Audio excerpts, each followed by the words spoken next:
अस्सलाम वालेकुम स्टूडेंट्स। आज का हमारा टॉपिक है एक्स लिंक्ड डोमिनेंट ट्रेट। हम डिस्कस कर रहे हैं topic sex linked in human, जिसमें हमने आपको पता है कि सेक्स क्रोमोसोम दो तरह के एक्स और वाई, फीमेल में एक्स एक्स और मेल में एक्स वाई।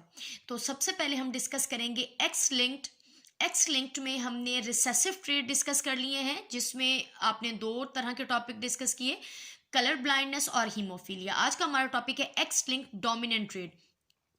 इसकी जो एग्जाम्पल है, जो डिजीज है, वो कब शो होगी बच्चों?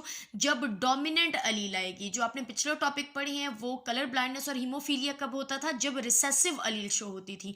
लेकिन यहां पर कब शो होगा? जब डोमिनेंट अलील आएगी तो ही वो डिजीज होगी। आप कह सकते हैं कि अगर हम नॉर्मल हैं तो इसका मतलब ये है कि हमारे पास इस डिजीज की डोमिनेंट अलील नहीं बल्कि रिसेसिव अलील मौजूद है। इसकी एग्जाम्पल क्या है बच्चों? इसकी एग्जाम्पल है हाइपोफॉस्फेटेमिक रिकेट, या जिसे आप विटामिन डी रेजिस्टेंट रिकेट भी कहती हैं। ये एक रेयर डिजीज है और मेल के निस्बत फीमेल में ये ज्यादा पाई जाती है। उसका कॉज मैं आगे बताती हूँ। कहाँ पर मौजूद होती है इसकी जीन? एक्स क्रोमोसोम पर मौजूद होती है। और इस डिजीज में होता क्या है? इस डिजीज में जो बोन्स हैं वो वीक हो जाती हैं। और बोन्स क्यों वीक होती हैं आपको पता है? बोन कब स्ट्रांग होती हैं?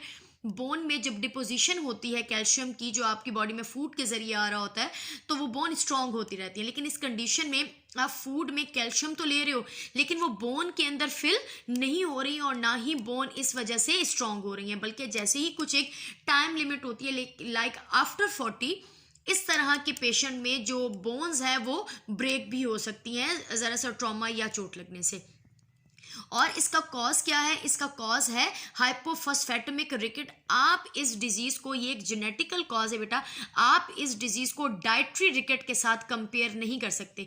डाइट्री रिकेट क्या है? डाइट्री रिकेट है आप कह सकते हैं विटामिन सी या विटामिन डी या फिर कैल्शियम की कमी की वजह से। लेकिन यहाँ पर क्या कंडीशन है? यहाँ पर कंडीशन ये है कि आप फूड में तो कैल्शियम ले रहे हो, लेकिन वो सही से बोन के अंदर डिपॉजिट नहीं हो रहा। अब इसकी जेनेटिक फॉर्मेशन देख लेते हैं। कैपिटल डी डोमिनेंट है, ये होमोजाइगस डोमिनेंट, ये हेट्रोजाइगस डोमिनेंट और ये रिसेसिव।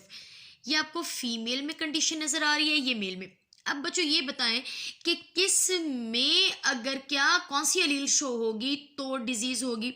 इस कंडीशन में भी डिजीज शो होगी, इस कंडीशन में भी डिजीज शो होगी। लेकिन ये जो रिसेसिव ट्रेड है, रिसेसिव अलील की वजह से डिजीज नहीं होगी।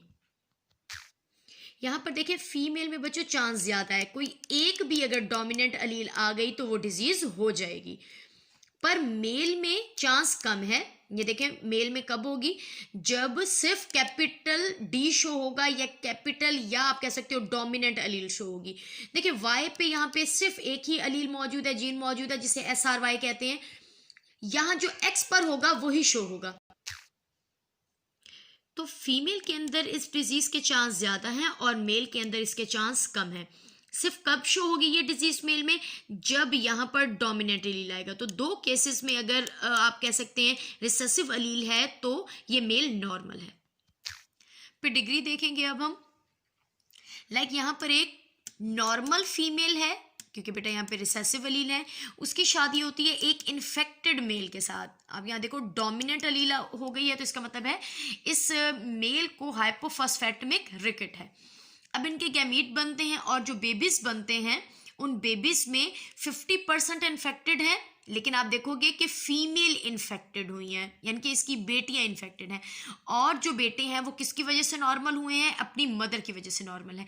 ये डिजीज भी बाकी डिजीज की तरह फादर से जाती है अपनी डॉटर में, यानी कि बेटियों में, और जो बेटे हैं वो अपनी मदर की वजह से नॉर्मल है। तो 50% इन्फेक्टेड है, 50% नॉर्मल है।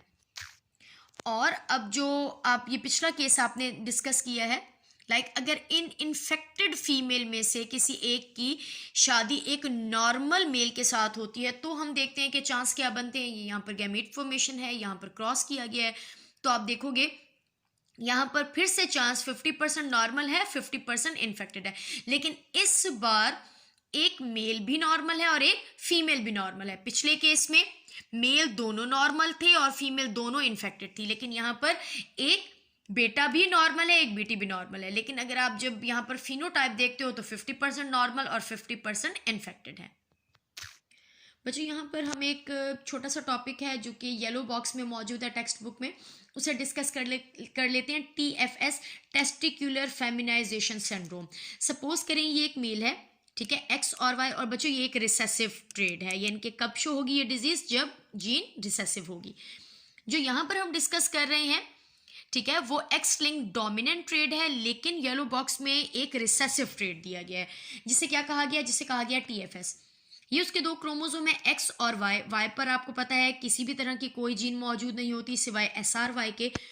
अगर इसके ऑपोजिट जो एक्स क्रोमोसोम है वहां पर रिसेसिव, TFS का मैंने कैपिटल T नहीं बच्चों, स्मॉल t लगाया है, अगर रिसेसिव TFS शो हो जाती है अलील, तो ये डिजीज होगी जिसे कहा जाता है TFS, यानी कि टेस्टिक्युलर फेमिनाइजेशन सिंड्रोम। अब इस कंडीशन में क्या होता है कि ये जो TFS है ये डोमिनेंट आ जाती है SRY से SRY पे, यानी कि SRY के सारे कैरेक्टर्स पर।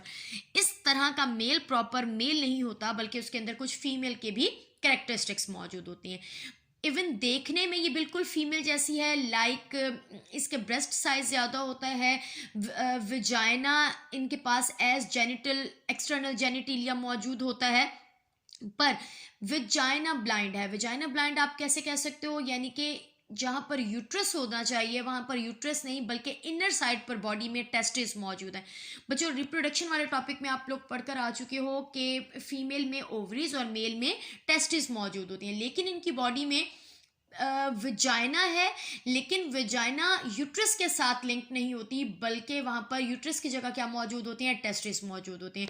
और क्योंकि SRY की वजह से बनता है टेस्टोस्टेरोन, तो SRY इनसेंसिटिव हो जाता है, तो टेस्टोस्टेरोन भी फंक्शनलेस है, यानी कि ना प्रॉपर एग की फॉर्मेशन हो रही होती है, ना प्रॉपर यूट्रस है, टेस्टिस मौजूद है, लेकिन टेस्टिस के बदले में विजाइना, मतलब टेस्टिस में स्पर्म की प्रोडक्शन नहीं होती, इवन पीनस के बदले में मौजूद होता है विजाइना। तो इस तरह का जो मेल है, क्योंकि वो जेनेटिकली एक मेल है, पर SRY के सही से काम ना करने की वजह से उसके अंदर TFS की वजह से फीमेल के कैरेक्टरिस्टिक्स आ जाते हैं, तो देखने में वो, यानी कि फिनोटिपिकली वो फीमेल है, बट जीनोटिपिकली वो एक मेल होता है।